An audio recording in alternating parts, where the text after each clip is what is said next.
Hello guys, ഈ വക്കീലന്മാരുടെ out station യാത്രകളെ പറ്റി കേട്ടിട്ടുണ്ടോ? അതായത് നമ്മൾ റെഗുലർലി പ്രാക്ടീസ് ചെയ്യുന്ന കോർട്ടിലല്ലാതെ മറ്റൊരു കോർട്ടിൽ പോയിട്ട് നമ്മുടെ ക്ലയൻസിന് വേണ്ടി റെപ്രസെൻറ്റ് ചെയ്യുന്നതിനാണ് ഔട്ട് സ്റ്റേഷൻ യാത്ര എന്ന് പറയുന്നത്. അപ്പോൾ ഇന്ന് എൻ്റെ ഫസ്റ്റ് ഔട്ട് സ്റ്റേഷൻ യാത്രയായിരുന്നു. അപ്പം ഞാൻ ഇന്ന് പോയത് വൈക്കം കോർട്ടിലേക്കാണ്. വൈക്കം ചേർത്തലയിലെ തവണക്കടവ് എന്ന് പറഞ്ഞ ജെട്ടിയിൽ നിന്ന് ഒരു 10 മിനിറ്റ്സ് ബോട്ട് എടുക്കാനുള്ളൂ. തവണക്കടവ് ചേർത്തല കോർട്ടിൽ നിന്ന് ഒരു 10 മിനിറ്റ്സ് പ്രൈവറ്റ് ബസ്സിൽ പോകാനേ ഉള്ളൂ. അങ്ങനെയാണ് ഞാൻ പോയത്.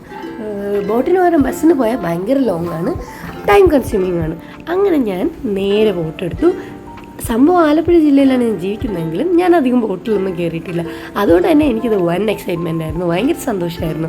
മനസ്സിന് ഭയങ്കര കുളിർന്നേകുന്നൊരു യാത്രയായിരുന്നു. ഈ ബോട്ട് ചട്ടിയിൽ നിന്ന് കോട്ടിലേക്ക് വളരെ ഡിസ്റ്റൻസ് കുറവാണ്. ഞാൻ നേരെ കോട്ടിലേക്ക് നടന്നു. ഗൂഗിൾ ചേച്ചിനെ കണ്ണടച്ച് വിശ്വസിച്ച് ഞാൻ കോട്ടിലേക്ക് നടന്നു.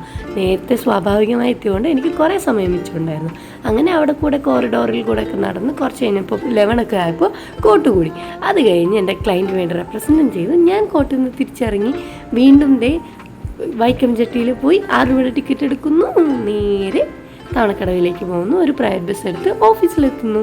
That's it. That was my outstation day.